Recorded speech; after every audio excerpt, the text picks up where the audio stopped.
husband he's changed his hours, so it's put us in different things, doing taxes for the US and trying to figure out a place to live and applying for a visa and all of that. So and the afternoon time just wasn't as good for me, but it's actually worked out better today, so that's good. Oh, that is good. Oh, that's good to know.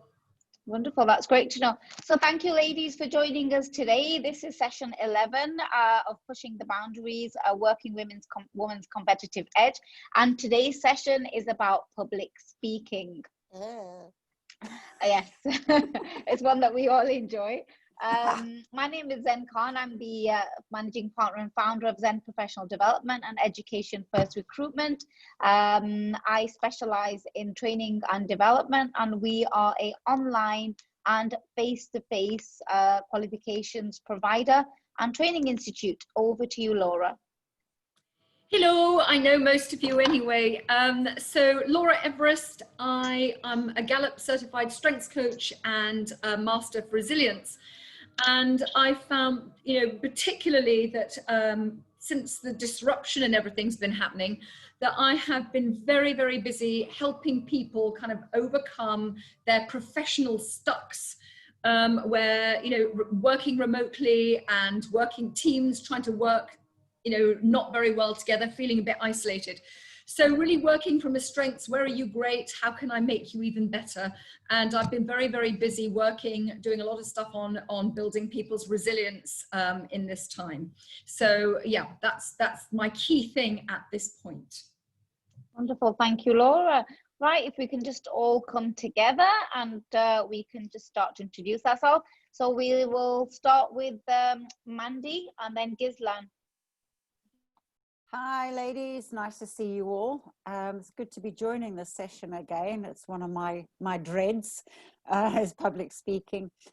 So I am one half of a photographic company called Pixel Roses, and we specialize in corporate branding shoots and also creative photography. Thank you. Thank you. Over to you, Gizlan, and then Joyce, please. Hi, good afternoon. Sorry if there is something coming up here and there. I'm at home. Like kids. From home now since almost 10 days in quarantine. My name is Gizlan, and I'm the owner of Table and Beyond, and we supply hotels and restaurants with all their needs. Nice being here with you girls. Wonderful. Laura, I'm going to hand over to you because I'm presenting today, so I'll let you do the intros. Absolutely. So where are we up to with the, let's go from Joyce, would you like to introduce yourself, and then Karen? Hi, my name is Jocelyn, and I have a blog for women over 50. I'm very interested in menopause and how that affects our aging. Also, I'm a professional educator, so I've just started to do some online training with Learning A to Z. So I'm very excited. Great to meet you. Karen? Hello, Karen, everybody. Can you hear me? Hi, everyone. So I'm Karen, and I'm the founder of Limelight Lifestyle Development Consultancy, and I'm in the kind of same field as Laura. So I look at people's minds. So I'm executive mindset coach, and where people are at the moment, I help them to get from that spiral downwards to onto a level plane to then to be able to get to where they want to be. Taking into consideration all the emotions that are going on at the moment, all the kind of personal barriers and burdens that are kind of blocking people. So I help them to release it, and then they can move forward in every part of their life. So that's what I'm doing at the moment. Partnered with a company in the UK, now a big wellness platform. So now we're pushing out into corporates from the Comp and Ben pillar of HR, so that people, because everywhere people are still kind of locked down, so to give a virtual platform to be able to help people continuously, which is great. Lovely, thank you, Karen. Okay, I have to put my glasses on so I can see everyone's names. Is it Farag and then Katerina after that? Hi, I'm Farag. I'm the co-founder of Araby, which is a fun Arabic language program for children. You can use it in schools and homes, or are about to launch a family app. That's brilliant. Thank you for sharing. Is that for, did you say it's for children or for adults as well? Well, it's for children, but it's primarily aimed at non-native speakers. So what we found is that people who can't speak Arabic, often most of the apps have Arabic writing. So we've used icons because the founder is actually a Slovak married to an Emirati. So Very she nice. found it because her kids have to be in Arabic aid because they have Emirati passports here in the UAE, but they are better at Slovak than they are at an English than they are at Arabic. And her oldest son, it started because her oldest son can't have a conversation with his grandmother in Arabic. And that was like, how can he not speak to his grandmother in her mother tongue? Yet he can speak Slovak to her parents. And they only Very go nice. summer. So we saw that there was a need and we thought there must be a better way of doing this. So we've basically put the children first. So it's very children focused. Very nice. The problems and then basically tried to fix the whole beast. Well done. Sounds great. We should do some one-to-ones and hear more about this because I know we only have such a short session sometimes, you know, with what we're doing. So we ought to try and put some stuff on our WhatsApp group so we all know what people are doing. Ekaterina, would you like to share? Yes, hello, do you hear me? Yes, can indeed. Yes, I'm kind of new. I just joined the WhatsApp group maybe several months ago. Okay, and I have established my company. My company is doing accounting and finance services for the other businesses. We can do basically everything starting from the bookkeeping, through the financial modeling, through banking, taxation, and the rest of the complicated things. Yeah, I'm a little bit looking like casual yet because today I'm staying at home. Yeah, so I do apologize for having such a home look. Yeah. No, it's lovely that you're here today. That's the most important bit. Yeah, thank you so much. I was just smiling at the glow, her skin, it looks amazing. Oh, thank you. See, it's obviously working being at home today. And I've just had a message through from Michelle to say that she's not able to speak, but she's there and she's listening, and that's great, Michelle. Good that you're there. And and the same with I have to put my glasses back on, with Shakufta as well, still at work, so listening in, but not able to chat back. So just that we're lovely to know, ladies, that you're with us today. Okay, is that everybody? Is there anyone else that's still coming, or is that it? Yep, I think that's everybody, Laura. Thank you. Okay. Thank you for that. Okay, so the first thing that I would like you to do is write down the names of 2 people who could benefit from joining the Pushing the Boundaries sessions. Okay, so if you can just take a minute to write that down, please. Laura, you're good at timekeeping. We know this from the last session, so I'll let you count everybody in. Yeah, they've got another 45. Do we write on the chat, Zen, or in our notes? No, if you want to write it down in your notes, okay. Just the name. You could put it onto the LinkedIn maybe, our web. Okay. Our WhatsApp group, perhaps. Yeah, I don't want you to share that. I don't want you to share the information on a public platform. If you could just write down the names and emails of 2 people who could benefit from joining the session, and just message them to either Laura or myself privately. That's great.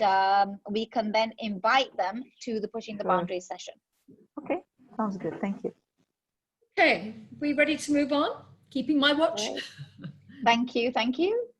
Okay, so today's outcome, we're going to be talking about public speaking, effective presentation, and tips for speaking in public. Now, we're all aware of our webinar housekeeping rules, but if we can all just mute ourselves until it's our time to speak, we will be having some polls, etc., throughout the session. So that will be opportunity to actually speak and discuss. Okay, I won't go through all of them. Okay, so what is public speaking? I'm going to start by launching a poll. Okay, there's gonna be a lot of in and out today. So there's 2 questions on this poll. It's just been launched now. Laura, if you can keep an eye on the time, I think around 30 seconds should be enough for everyone to fill it in. All done. I'm just also doing mine at the same time. Wonderful.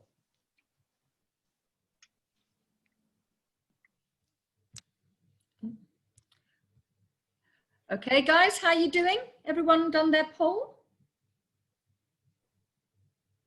Yeah.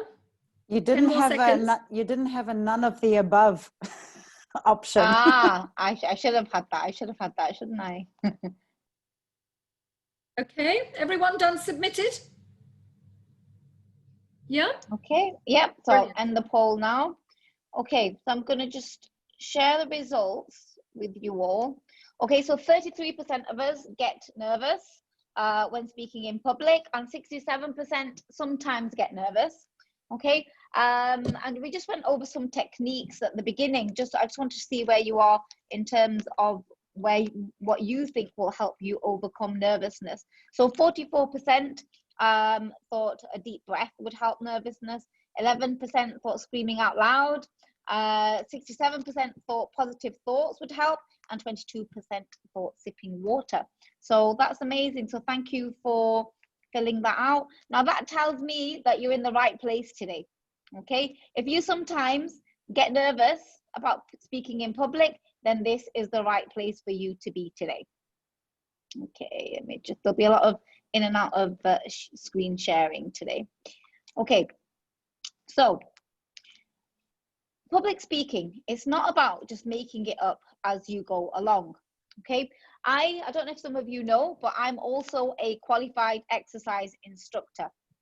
Now, my first public speaking engagement, I wouldn't have thought of it at the time as a public speaking engagement, but it was when I qualified as an exercise instructor, and I had to stand up in front of 40 people and deliver a class. I was so nervous that what I did was I backed out of the exam 3 times. It was only when the board actually called me and said, "You've got to pay back the fees now because I got some funding for this training course," that I said, "Okay, I'll do it." And I was so nervous. I was actually shaking. I had all the anxiety symptoms that you can think of, sweating, hands shaking, palms all sweaty, thinking, how am I going to do this? And I just went and I did it. And what happened at that time was I gave myself such a huge lift and such a sense of accomplishment and a sense of confidence that I can now speak in public wherever or whatever topic. As long as I do the research, I am able to then deliver information about that topic, and I'm able to engage the audience and deliver the message that I want to deliver. Okay, so what is public speaking? I want you to start thinking about what is public speaking and just pop it in the chat. So what is your idea of public speaking? And Laura, if you can read out, because I can't. Yeah, just trying to find who's writing. I'll just get everyone ready. Okay. Some people write. I'll have a read.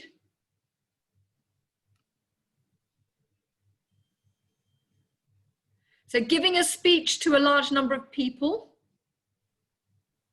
Yeah. Anything else? Delivering a message about a topic that others may not know. Standing in front of an audience and giving a speech. Talking in front of a number of people. So I think everybody agrees that it's about talking in front of people and delivering some information. Getting a message across articulately, which is really great. Speaking to an audience in public. Yeah, a couple of those twice. In a meeting where there's more than one person. Yeah. So public speaking is performing a speech to a live audience. Okay. It is some of the time it is face-to-face. It's a formal type of presentation, and you might be speaking to a single person, or you might be speaking to a group of listeners. As we know, with this new pandemic that we have, a lot of our public speaking is now done like this via live webinar. When you're face-to-face, it's a lot easier to actually deliver a session because you can engage, you can interact with the audience, you can move around. engaging an audience on a Zoom webinar or a live webinar is very, very difficult. And that's why you have to use other forms of engagement that we'll go into in a short while. Okay, so when you believe you can do something, you can do it. Glassphobia, or speech anxiety, is the fear of actually speaking in public. Nerves, you might be having sweaty palms or a racing heart. These are some of the anxieties that you will have before you're about to give a speech or present in front of people. We all go through these feelings. And according to Forbes, 75% of people, okay, have some sort of anxiety when actually speaking in public. And we all go through it because it's one of the most common fears. At some point, we need to overcome our fears and we need to step outside of our comfort zone. One thing to remember whilst you're speaking in public is that the audience, they might not even notice that you're nervous, or they won't notice that you're nervous. So when you're delivering, deliver with confidence, deliver with subject knowledge, and ensure that you're well prepared. Okay, now public speaking actually comes in many different forms. You might be speaking in, it might be a speech where you're transferring knowledge. It might be a networking event such as this. It might be a community event. It might be a workplace presentation, and it might be a public speaking group. Public speaking can be an effective way to inspire others. It can help you drum up new business, but it will also give you confidence. I don't know if any of you have heard of Toastmasters. Have you heard of Toastmasters? Mandy was nodding her head. Mandy, do you want to tell us a little bit about Toastmasters? I don't know what they're actually about. All I know is that Alan has been invited to them before to do some photography for them. And all I know is basically what he's told me from them. So really not much, to be honest. Okay, thank you, Mandy. Anybody else? So Toastmasters is a group where you can go and you can actually practice public speaking. Now, I've not actually been myself to any of the sessions. I've been invited a few times. I've not had the chance to go, but it's on my to-do list. It's a community that I'd like to join because you practice public speaking. And I actually heard about it on my way back from Qatar. I was on a plane and I met a lady and she said, this was just before COVID hit. And she actually said, well, I said, where are you going? And she said, I'm going to this conference and I'm going to meet, you know, a whole group of new people that I've never met in my life. And I'm going to present to them and they will then feed back on this presentation. So joining groups like this will give you the confidence, but it will give you the opportunity to practice. Even networking events such as these will help you to actually practice, you know, what you want to say, will help you to build your network, but it will also help you to actually improve what you say and how you introduce yourself, because it took me a very, very long time to find out the exact or the correct way that I should be representing both myself and my company when I introduce myself. So these networking opportunities, you know, these events, these public speaking events will give you the opportunity to actually put yourself out there and overcome nervousness. Okay. And we spoke earlier when we had the poll, we said things that you can do to actually conquer nervousness. So taking a deep breath and relaxing, sipping a little water, having your notes. When I deliver a public speaking session, be it training, you know, be it a live training or a webinar or a face-to-face session, I always have an iPad in front of me where I have my key bullet points that I want to actually raise and I want to talk about.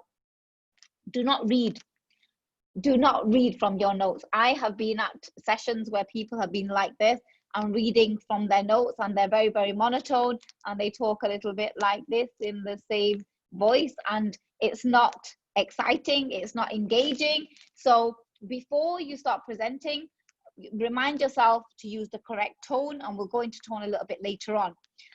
Before you start presenting, actually remind yourself that you can do it. A little tip that I think it was Laura that taught me this was putting your hands up and saying, I can do it, in the mirror. It was you, wasn't it, Laura? We talked about it in my strength. So before you actually, go into this session, have a little chat with yourself and say, look, I can do this. And when you raise your arms and you elevate your arms, it makes you feel good and it makes you feel as if you can accomplish. And Laura made a really valid point. She said, when the runners at the end of the race, when they stand there and they go like this, it's a sense of achievement. Laura, I know you'd like to add something in there. Whoops, you're mute. You're mute. Okay. So this is just something that for anyone that's concerned about presenting, there's loads and loads you can talk about on this, but to build your own self-confidence, a great person to look at on YouTube or anything is the social, I can't remember what she calls a therapist, a psychotherapist, I'm not sure of her exact title, but it's Amy Cuddy, AMY, and then CUDDY. And she talks about the power posing, about when we feel nervous, we try to make ourselves really small and hidden, but people who feel ecstatic or want, even you see it with animals, if they want to try and be big, they make themselves big and to kind of overcome their fear, and it works. So there's a lot of, she gives a huge number of pointers on personal self-confidence and things you can practice to help you feel more in the zone. I could do a whole presentation on that. So just have a look on YouTube. She's brilliant. Wonderful. Thank you, Laura. So like Laura said, make sure that you watch other presenters and you see what are other people's speaking styles. How do they speak? How do they, what is their body language like? What is their tone like? So learn. One thing that I find very useful is listening to podcasts on the way into the office.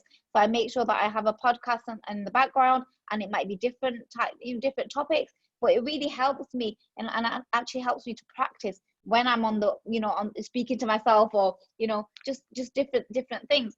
So going back to conquering the nervousness, concentrate on the topic. Remember, even the best presenters make mistakes. I was listening to a presenter a few weeks ago on a podcast, and the gentleman said, I always have notes. I always have notes before, even though I might have delivered the session a million times, I always have notes because there might be something that I will miss. So make sure that you have that information to hand and you cover all the points.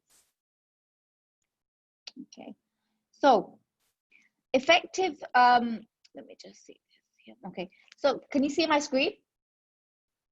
Okay, so being well prepared, okay, will give you the confidence to speak. There's nothing worse than preparing on the day, okay?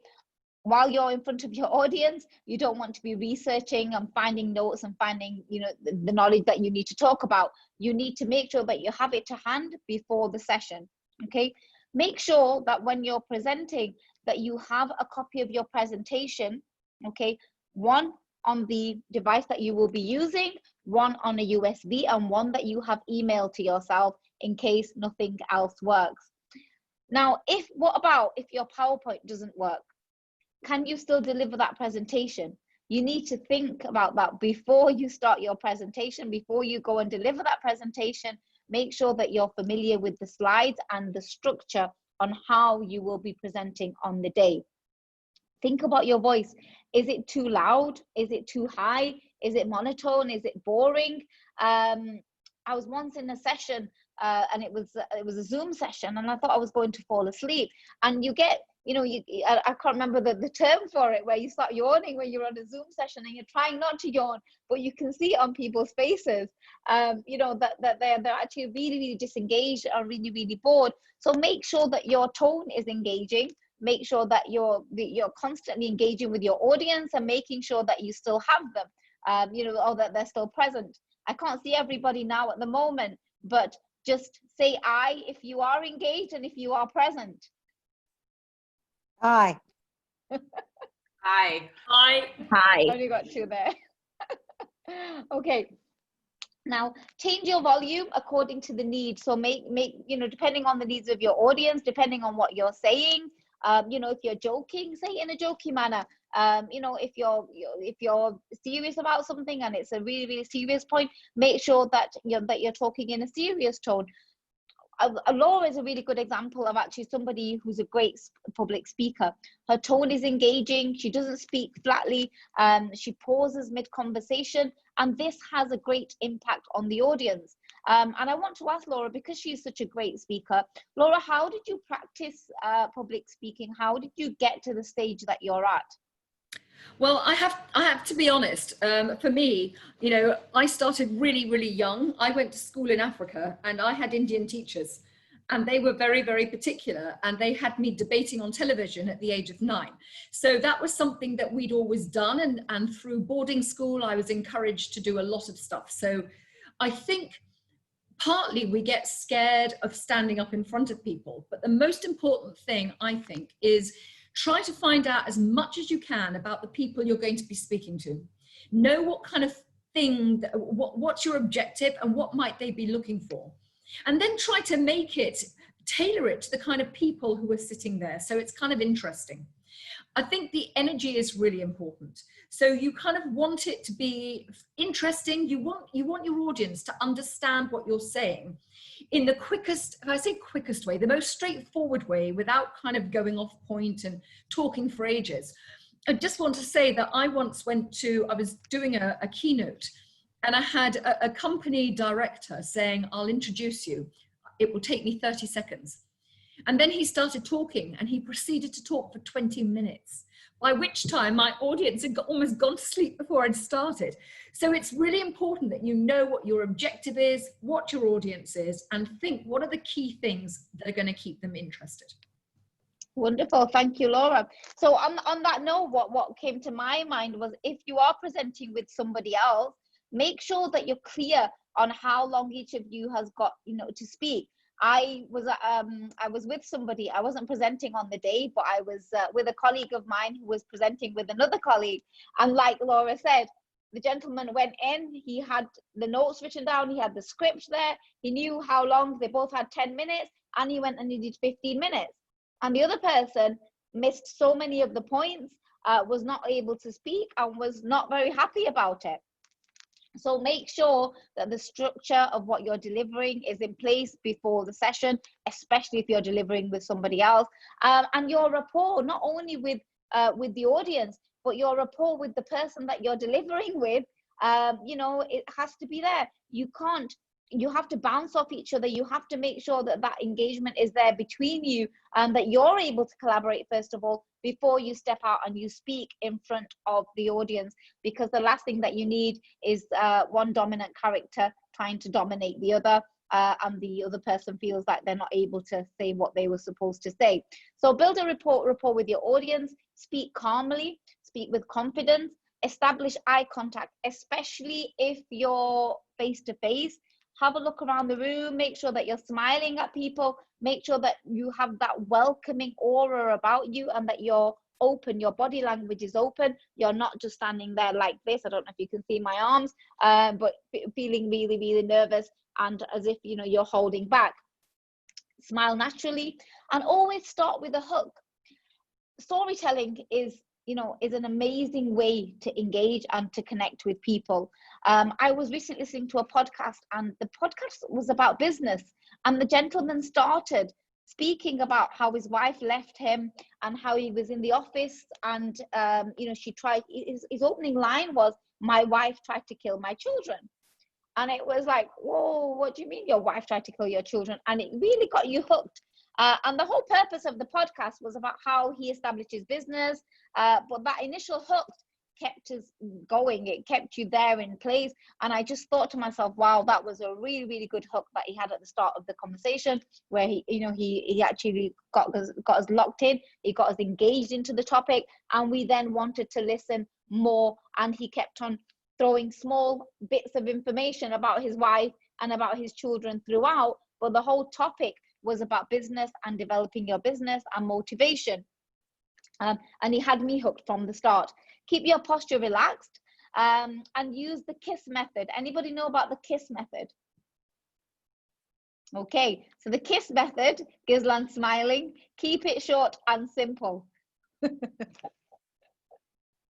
So keep it short and simple. So when you're presenting, keep it short and simple. Don't have too much text on your slides. Nobody wants to read off the slides. Nobody wants you to read off the slides. Have images, have thought-provoking messages, have information, you know, that the audience can engage with, and they can then feel that they have taken away something from this session, not just in the form of the text that they have actually read on the PowerPoint or on the information that you're sending out, but on the actual from the actual presentation itself, and the engagement and the tone and the knowledge that you have shared with them.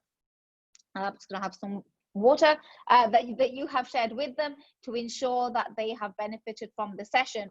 Now, I was in Qatar a few years ago. My last job was vice principal in a school, and I was introduced to something called the World Scholars Cup. Now, many of us are mums here, and I just wanted you to think about the concept of public speaking and how it can build confidence in your children.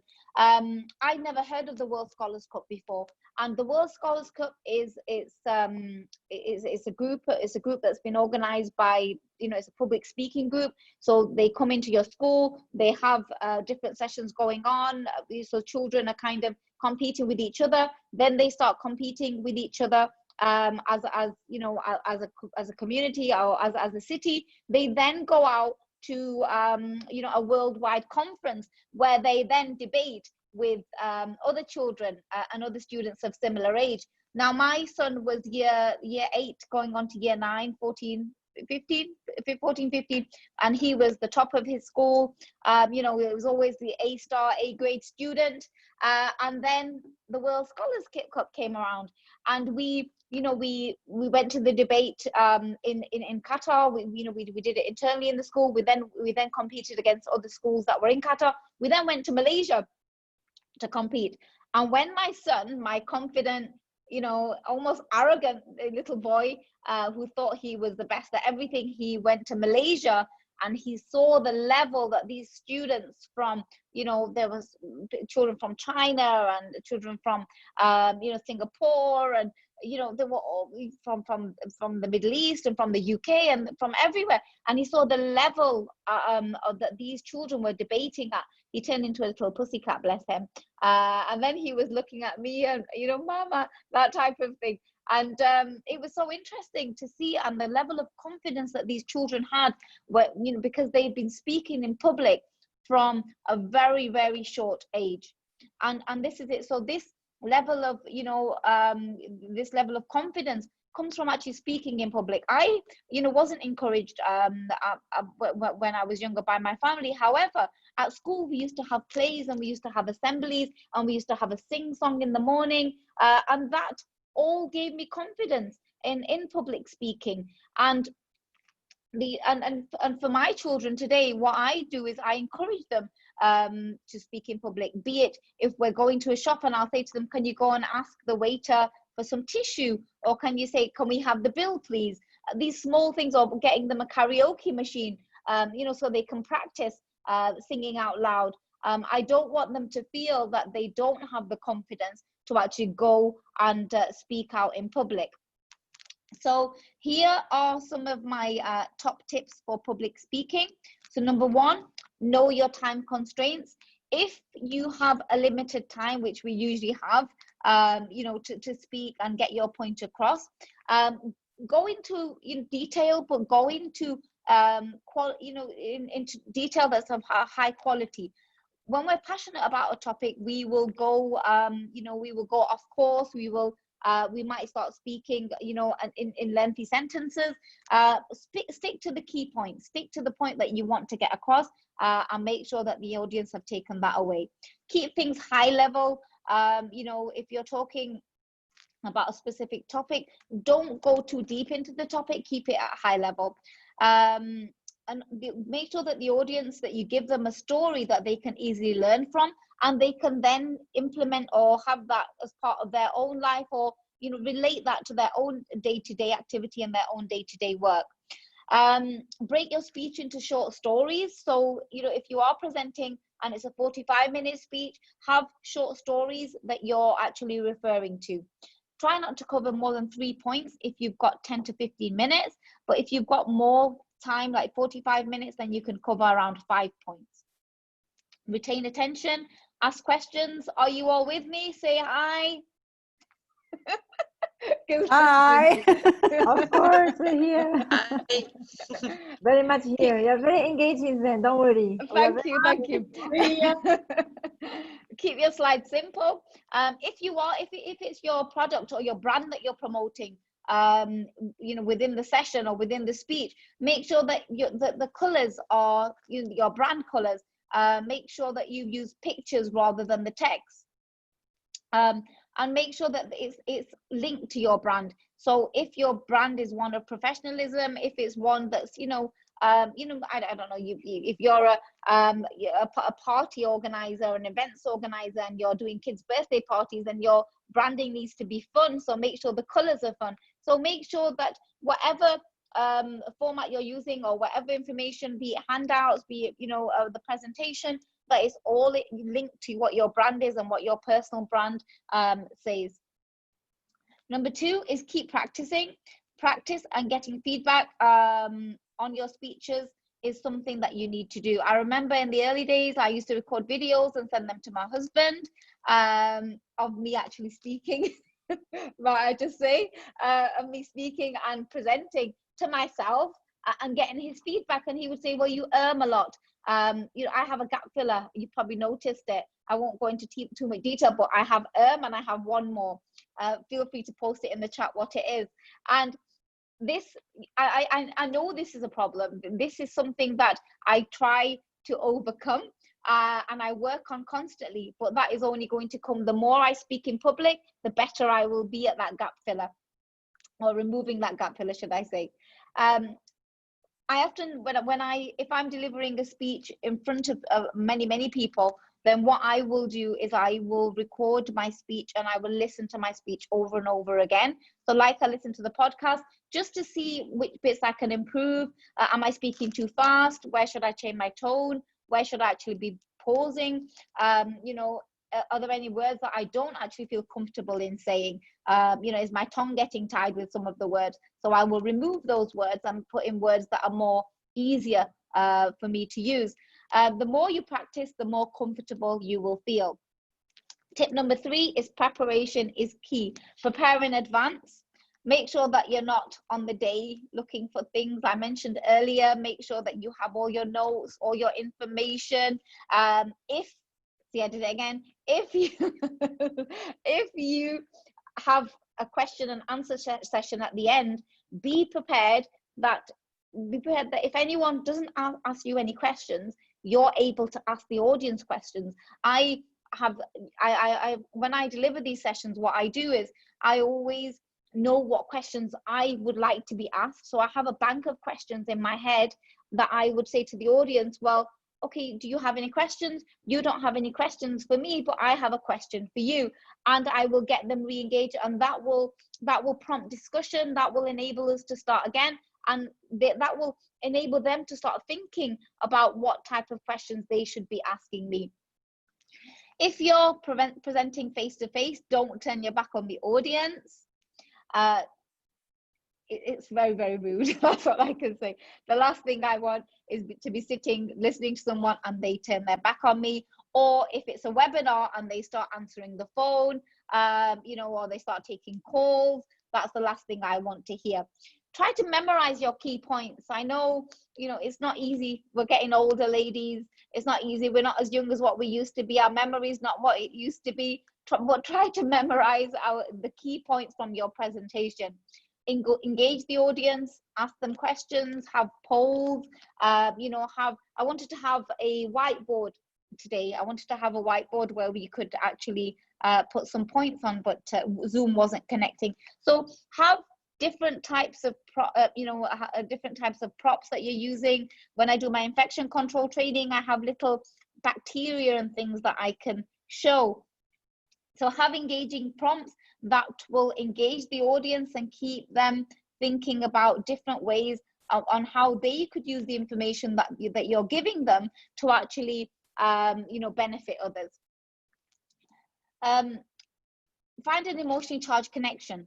Okay, I've got some information here about a groundbreaking study that found that sharing personal and emotional experiences with a stranger for only 45 minutes, it makes you feel, it gives you a 30% connection to that person than rather than someone who they had known for years. So basically, if you are vulnerable, if you share something personal, something emotional, you've got a 30% more chance to be connected to the person that you're engaging with. Okay, so don't be afraid to be vulnerable.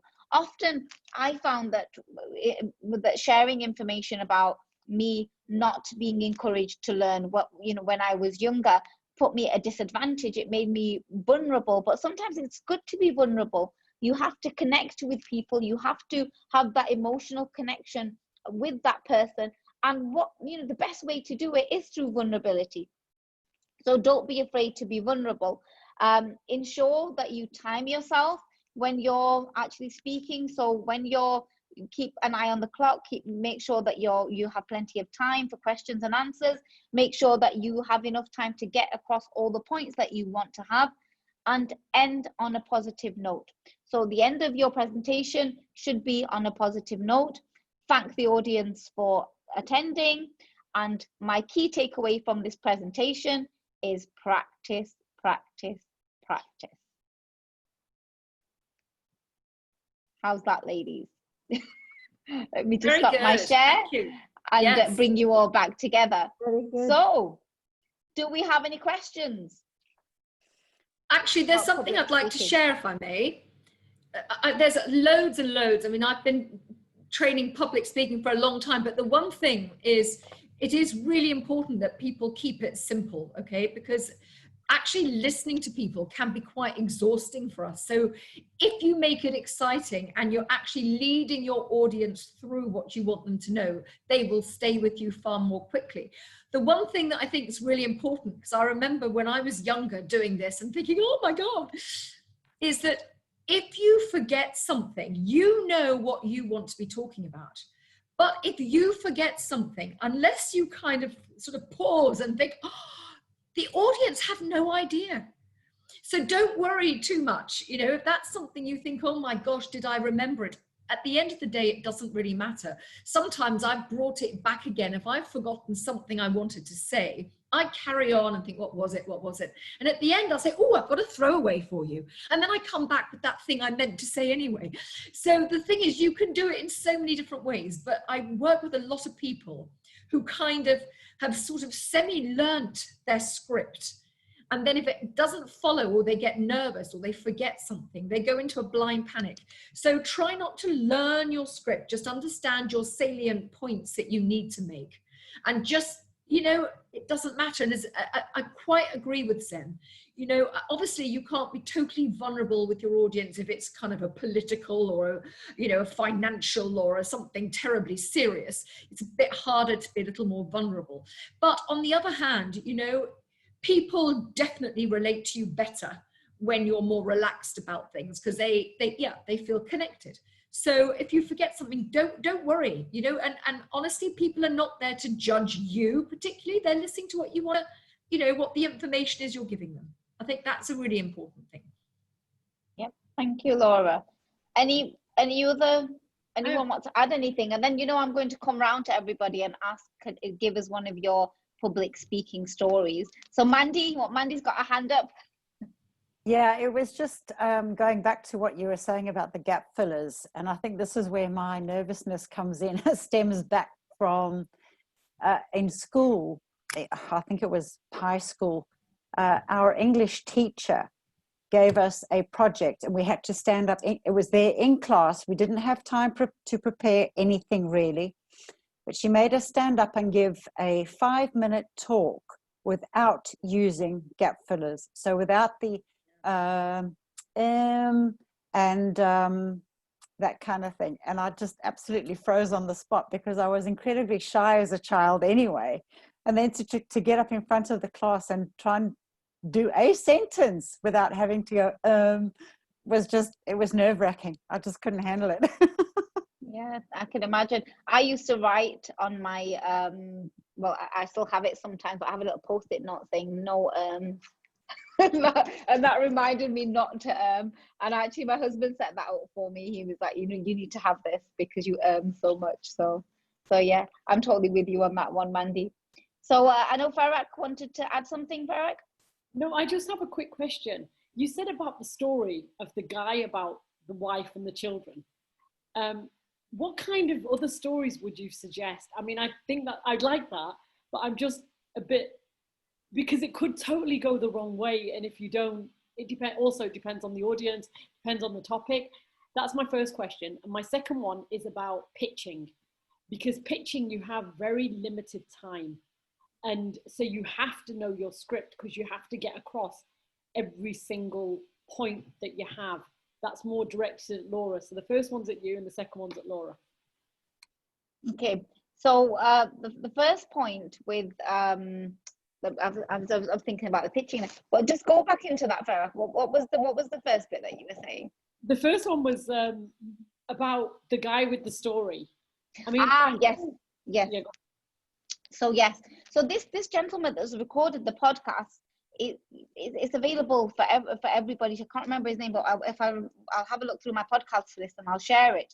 Now, this gentleman, he put a positive spin on it. So the end of the podcast was very, very positive. It showed, you know, he structured it in small stories. So he started with his most vulnerable part, you know, where, you know, the wife was actually, you know, he got a call and the wife was, you know, she said that she'd killed the children, and then how he went home and his journey home and how he was feeling, and then he went home and the wife had to leave and he had to raise the kids by himself, and then how he established his business, so, and then where his business is at today, and how his children are more confident because of the decisions that he made then at that point. So the whole story had a really happy ending at the end.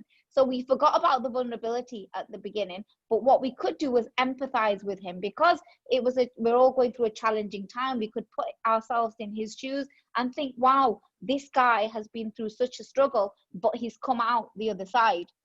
Now, your stories, if you're thinking of, you know, from a pitching perspective, where you're going to a client and you're having to tell these stories, or for instance, you're standing in front of a crowd and you have to tell a story, you know, to start promoting your product or service, you have to think, okay, what is the pain point? Where is the pain point? So for you, it's teaching.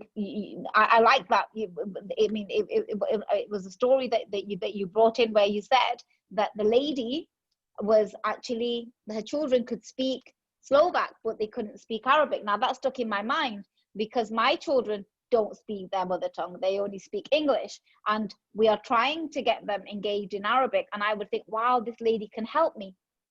So that is an ideal scenario. That is an ideal story for you to use to promote your product or service. Yeah, Laura, do you want to? Yeah, no, I agree with that. I think the thing is, your stories have got to be relevant. But I just wanted to say on that, if you are not a natural storyteller, then, you know, I would say, you know, you've got to be authentic to your style. So you've got to feel comfortable in what you're delivering and saying. So if you've got something that's relevant, and I think that story, as Zen said, is a great one, you know, use it. But if it's not something you're comfortable with, you don't have to revert stories. Stories keep people engaged, but you've got to stick with your style. If it's too out of your comfort zone, it might come across stilted. So you need to pick your audience and make sure you know what you're looking for. When it comes to pitching, again, you know, you've got to think, what is the key thing you're trying to get across? All right.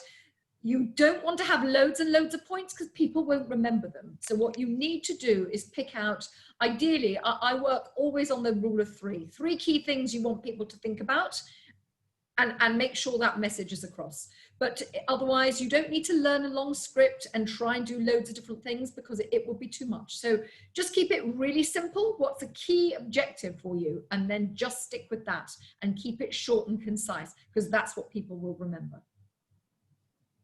Does that help? That was really helpful. Thank you. Karen, would you like to add anything? Do you have any stories for us, Karen? Is she there? I think it's gone off. Oh no, Karen, you're falling asleep. Oh no. Joyce, we'll come back to Karen. I think I've been the most nervous when I was pitching with my husband for 50 & Co. in front of a business cohort that we'd gone through a 12-week program, and we had 10 minutes to pitch, but we had to rehearse together. And I think I was more nervous because I was with him and we were tag teaming off each other, because I've been in education all my life. So presenting professional development to teachers or teaching high school students, it's a different dynamic, and I'm usually I know it a lot more than I would know what we were doing 50 & Co. It was just more nervous. It was a different setting. It was outside of education. So yeah, I agree. You have to know what you're doing. You have to know your content, and you have to have a hook. There has to be a why. So that's my experience. Thank you. Karen's joined us again now. Sorry, Karen, you fell asleep then. Disconnected for some reason. I don't know why. Sorry. So Joyce was just telling us about the importance of having a hook and how she was nervous when presenting with her husband. But I know when I've had to present while my husband's been there, it's just nerve-wracking. I think just because you feel that they're judging you on a different level, and they're going to, you have to impress them as well, because you don't want to let them down. And I've had to present in front of my husband and his colleagues, and it was very, very nerve-wracking. So Karen, have you got anything to share with us? Any tips or stories about public speaking? Gosh, I think I remember one meeting I had to speak at, and it was when we just kind of set up a new company, and I had to address all of them. I think there was probably about 260 people in the room, so for me that was quite big. I had all the presentation, but when I was going through the trial the night before, I just got up on stage and I was like, I couldn't even say good morning. I was like, oh my God. And I'm like, what am I going to be like tomorrow morning? But actually when tomorrow morning came, it was a breeze. I just absolutely loved everything about it. And I just, it just kind of rolled. So for me, it always used to be the night before, I used to just be a nervous wreck for some reason. But one thing that I do now, and also this is one thing that I kind of say with clients, because a lot of people obviously they get anxiety. So I say, well, okay, so what's anxiety? What is it? So basically you're thinking about something in the future and you're thinking about it turning out bad. That's basically what anxiety is. So, think about an event, but think about it turning out well for you. And, then there's processes that can be like a 5-minute fix. But if you think about the outcome actually turning out well, it starts to eliminate a lot of the negative emotions that are already kind of there. Absolutely. And this is, honestly, it's a 5-minute technique to be able to get you from one place to another, and then you can just go ahead. Wonderful, thank you. Yeah. We will all be doing that. Thank you so much. Gislan, I know you enjoy public speaking, so come on, fill us in. Well, actually, I enjoy, but it reminds me, I had really an incident about 20 years ago when talking about public speaking. In the high school, I used to be very, talkative and like to do presentations. I like to do research and, present to a lot of people. And it happened to me in university where I had to present. And I don't know what was the reason. I simply had a blank. I could not talk. It was like the most embarrassing situation for me. I remember it very well. And unfortunately, that time, that what has happened, it stayed with me for some time. I really had to work it out to get out of that fear again, for it to happen. So I don't know why it has happened. I used to be a very good public speaking. I used to do presentations in high school, and everything was very nice. I used to be very confident. It's not that I'm not confident about myself, but it just happened that I was in front of 50 people and had to present something in university, and I could not talk. Simply, it was just like I did not have a voice anymore. Oh my God. I remember the embarrassment, really. I was feeling so bad about it. And well, what I want to say is that it can happen. And I know there are a lot of treatments or therapies, let's say, that we can do to go back to that confidence. And yeah, I mean, I understood actually back then that there was so much things happening around me. I had some family issues back home, and this was all inside, you know. So when I came in front of those 50 people, somehow inside me, my subconscious had blocked. And this could happen to anybody, but it took me time. It took me almost 5-6 years to work this out, to come back to my normal me. Yeah. And what about Gislan today? So I know yes, Gislan no, presents today... Hospitality Connect. No, it's totally different. Of course, now even with my kids, like really, I give them that confidence in themselves that it's okay to make mistakes. And you know, when I used to be in, I mean, my family, they always want to have the best mark. It has to be 20 to 20. It has to be the best. If you are 1% less, then something is wrong. You know, everybody is competing. Everybody wants to be doctor, engineer. So if you have that thing low, halas, you are, you know, the bad cow in the house. So it was very stressing as a child to have this kind of feel every time that you have to be the best, you have to be the best, you have to be the best. And this is not right. You know, it's right to sometimes do mistakes, and we don't have to always be number one. It could be that sometimes also we're not number one in everything. Like what Laura also you know, explained, that we have different strengths. It could be that I'm good in math, somebody is good in science. We don't have to be the best in everything. So in my culture, we had that pressure, you know, we have to be the best in all. We have to, you know, this is a certain standard that has to be kept. And it puts a lot of pressure, which by chance, or I don't know if it's chance or bad luck, it blow out, you know, in front of those people. But I worked it out, really. I realized what was the real problem that has, you know, triggered this. So I believe that we all have inside, you know, what we did with Ascente, with ECC, we all have something inside that comes from the childhood, from different things. And it's good to take time, sit and think about it. Yeah. Yeah.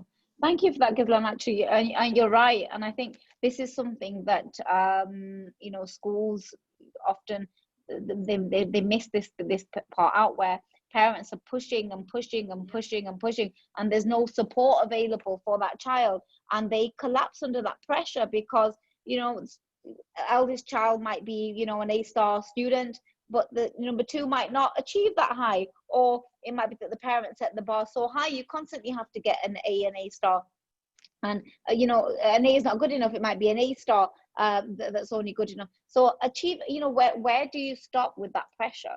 And as parents, we need to learn to actually change the words that we're using and change our mindset to actually encourage children and say, look, yes, you are good enough. You might not have achieved what you wanted to achieve this time, but you can always try again. And there's always the opportunity to try again and achieve. And sorry, Laura, do you want to say something? Yeah, I would like to add to that a little bit, because obviously, you know, I think it's really important as parents. I know I'm a strengths coach, but you will, when your children are small, you start seeing immediately what their style is, you know, and where their strengths happen to be. And the thing is to make them confident in terms of what they're good at and how well they can be good in the things they're good at.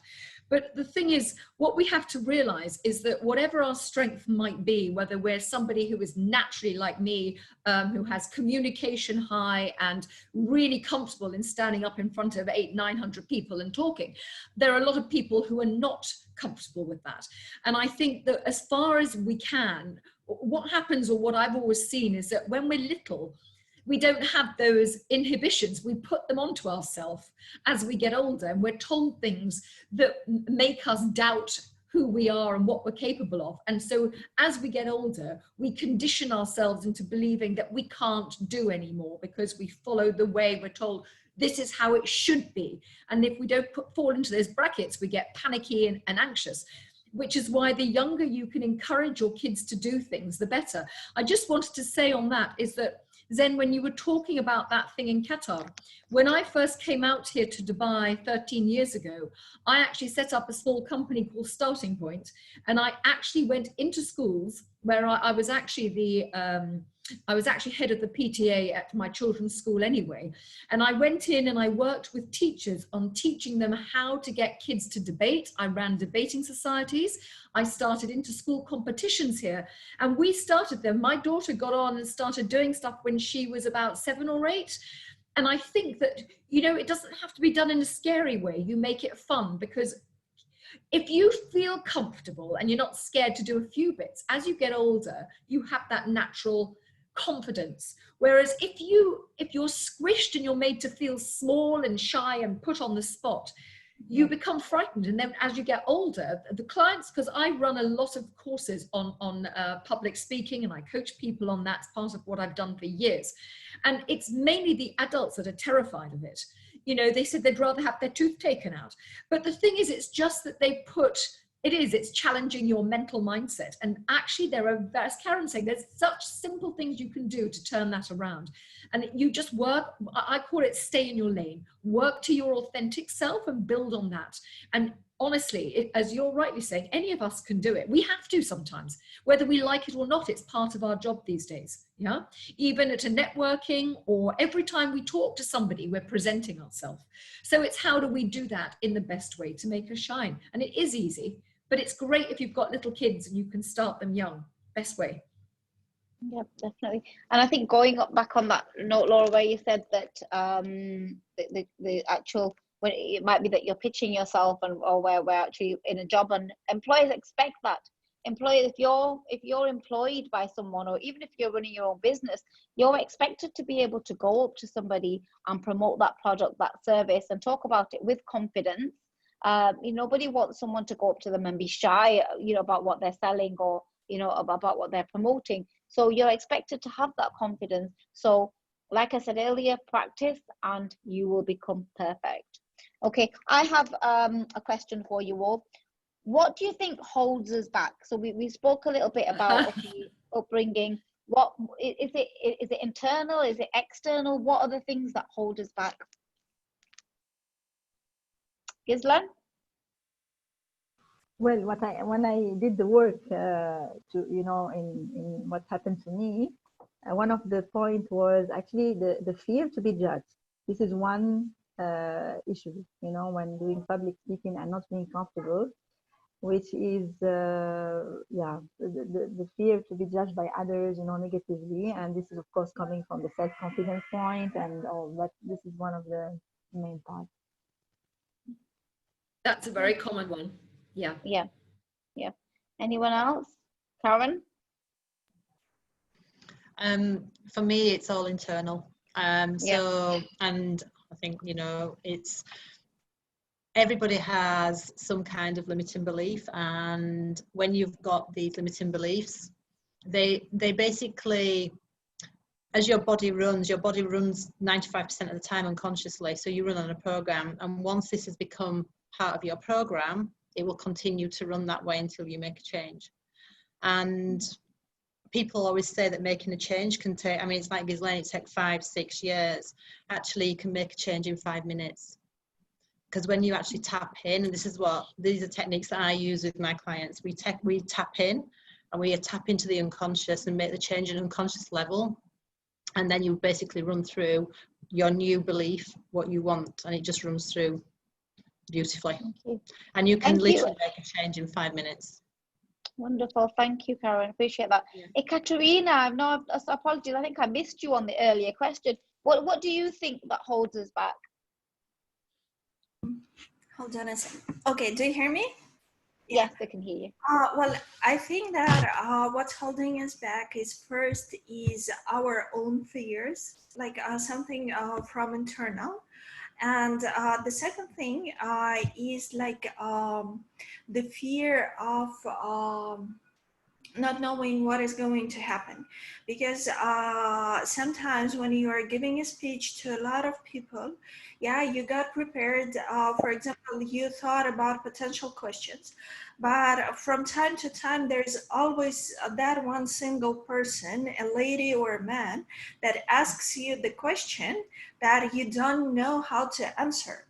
Doesn't matter. Yeah, and I mean, for me, I just freeze. Yeah, when this thing is happening, and honestly, I don't know how to deal with such situations. Yeah, and that's always like, and I mean, you cannot forecast it. Yeah, because yeah, you cannot read that person's mind. Yeah, so that's what I think is holding us back. Yeah. And I think I've had that when I'm delivering and somebody's tried to catch me out or just be a meanie, and I just think, oh, why would you do that? And I always say, that's a great question. Okay. Let me get your contact details and I will get back to you on that. Oh, awesome. There is actually something else. Also, something else that you know, I've done in the past, and I do it anyway, often because I'm curious. So don't get the wrong idea.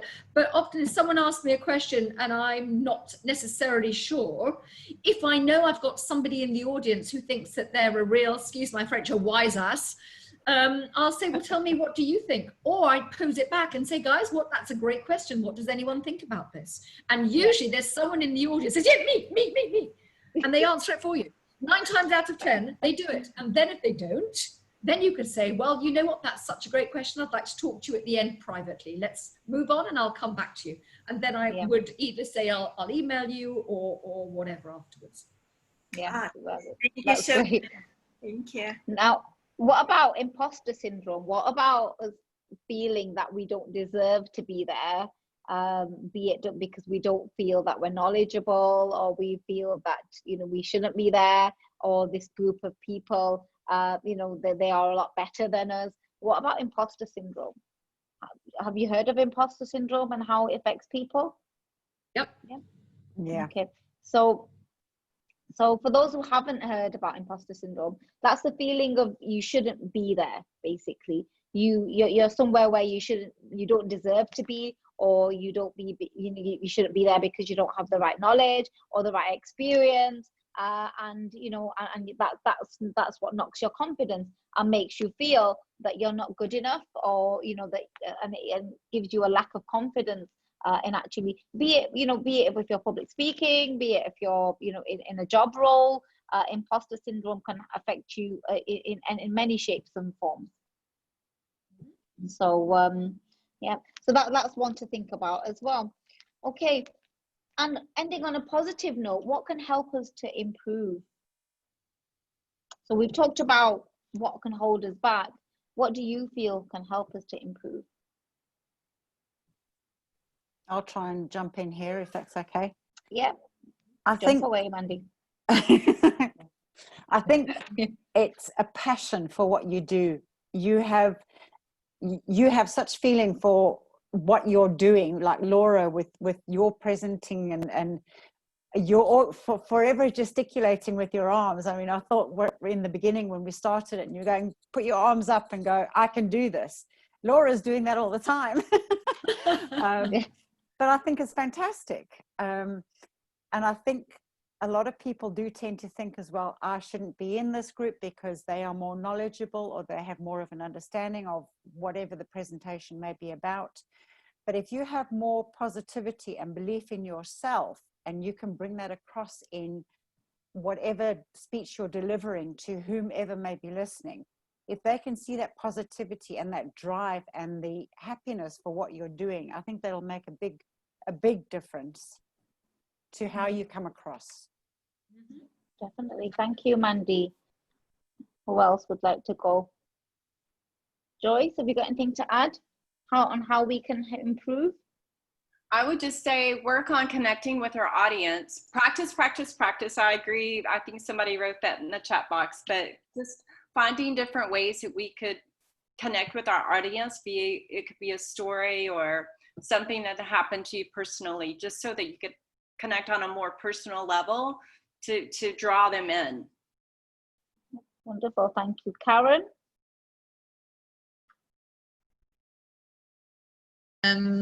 For me, it's kind of deal with all your inner things. So deal with your limiting beliefs and deal with all your emotions. And this is something that I do a lot with clients. So basically, there's always emotions linked to limiting beliefs. And when you can actually go through and kind of get rid of all those unprocessed ones, then you kind of start from a level platform that's calm. And that, for me, it just makes people just live a different life afterwards, and it's amazing. Thank you. Laura? Yeah, I think there is all of that, no doubt. But one thing, I mean, there is a way in which you can prepare. When we talk about preparation, I actually work, because if you're wanting to get up and talk about things, you've got to be really confident in what you're talking about. So you've got to be sure that you know your objective. You've got to be sure that you've structured what you want to say clearly, and you know your subject. Because then when you're standing up there, you're already feeling in a place of, I know what I'm saying, I know I'm right, because I research it, I know it, and I feel it. And other people can't knock that. That gives you an automatic confidence. So you've got to know there are ways in which to structure and to do things beforehand to make sure that you're knowledgeable and you know your stuff. That's the first thing. And then the second thing is obviously then is right there at the time. I mean, everybody has got to feel, if not anxiety, but nervous anticipation. Often if you're talking in front of a huge group, it's normal. No one, I don't think I've ever known anyone who just gets out there. Even the people who are really rich and famous and do it a lot, there's always a little bit of nervous anticipation before you start. But use that positively to think, look, it could go really well for me, and I could be really good at this. I've got so much to say. And don't worry if you forget something, because no one else knows what you were going to say except you, unless you stop and say, I forgot to say. No one knows. So, you know, that's the thing. Keep going, say it with confidence. Yeah, thank you, Laura. For me, one thing that I actually missed, and I should have said earlier on, was the way you look, the way that you dress will also give you confidence. So make sure, if it's a public, speaking session, if it's a public networking event, that you're dressed the part, because people will judge you on how you're dressed. And the better dressed you are, the more confident, the more comfortable you feel in your clothes, in your outer garments. The better your speech and your presentation will be. So make sure that you feel confident in yourself, and it is internal, like Karen was saying, but externally you also should prepare, because you should wear the right clothes, you should have your hair in the right style. I always look at these there's some lovely ladies here that do some public speaking in Dubai. They always have this perfect hair, they look amazing, and it's really nice to see that that they come across like this. So make sure that you're dressed for the occasion when you're going to these events. All right, I'm just going to go to my slide share. So today I'm going to end today's presentation with a quote from Simon Sinek. We all love this guy. We are drawn to leaders and organizations that are good at communicating what they believe. Their ability to make us feel like we belong, to make us feel special, safe, and not alone is part of what gives them the ability to inspire us. So that's a little quote there from Simon Sinek. And over to you, Laura. Thank you for joining me today for today's presentation. So again, always, if people are feeling particularly challenged or stuck, I recognize that let's talk about this particular thing because we're talking today about public speaking. I do loads and loads and loads of stuff around that, have done for years. So if anyone feels that they have a particular stuck, most welcome to catch up with me, and we can have a look at where that stuck might be. So just follow on from today. Thank you, Laura. So for me, I always say, look, come and speak to me about a personal training and development plan. There is so much more to me than a personal training and development plan. I was so happy that somebody called me last week and they said to me, One of my, the coaches asked me to find a mentor, and I'd like you to be my mentor. And I love mentoring people. I love engaging with people. I love speaking to them about what's going on in their life, be it professional development, be it personal development. Do reach out. I'm happy to have a chat, happy to have a coffee anytime. And do reach out. I always say to everybody on the group, and Laura and I have said it on several occasions, reach out to us. We're happy to help wherever we can. Just some information about some of the training courses that Zen Professional Development offers. There's a range of different courses. If you're interested, just reach out to me. And here are our contact details. Feel free to screenshot and contact us. Follow us on social media. We also, we will always share the information about the webinars. There will be an image going on, so please do comment. We love to hear your feedback. It motivates us, it keeps us going. Share any topics that you're interested in. Reach out to us and tag us with the hashtag Working Women Push Boundaries. Okay, so the next session will be in 2 weeks' time. I'm going to just stop sharing my screen. Remember earlier at the start of the session where we asked you to note down 2 people, 2 emails. I would appreciate if you could just message them on the chat, please, just so we can reach out to those people and connect with them as well. And that's it from me. Over to you, Laura. Yeah, so if anyone has any specific things that they would like to talk about or discuss in terms of topics, please do get in touch about that as well. Remember that we are a women's empowerment group as well, so always keen to push what we women can do. We still have a lot to do to close the, all the bias and gender gaps. So I'm always looking, happily at what things we could do to raise each other. So if you've got any thoughts around that, let's look at that as well. And yeah, we'll be in touch on all the other things as we go through. If anyone has questions, please ask, and please otherwise contact us individually if you feel there's things we can do to help you. So Great. All good today, everybody. Thank you so much. Zen, lovely. Thank you so much. It's been a really great session. Thank you. Okay, Thank thank you. you very much, Thank you everyone. very much. Have a Next great Take time. care. evening. Thank you for joining us, ladies. Have a Bye. lovely Thank you. afternoon. Bye. Bye-bye. Bye. Bye. Bye.